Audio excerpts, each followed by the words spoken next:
ఉన్నవాళ్ళు లేని వాళ్ళు ఒక్కటేనని సామ్యవాదము పైకి వస్తుంది. బంగారమే కంటి కగుపడక మాయమై ఇత్తడికి ఆధిక్యమొస్తుంది. శివ గోవింద గోవింద. శ్రీగిరి మల్లయ్య దేవాలయములు పట్టపగలే మొసళ్ళు దూరేను.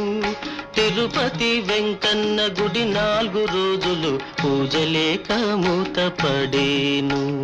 శివ గోవింద గోవింద. తిరుపతి కొండపై జలధార పుట్టి అందరికి ఆధారమయ్యేను. అమెరికా దేశాన భూకంపములు పుట్టి పట్టణాలకి చేటు వచ్చేను. శివ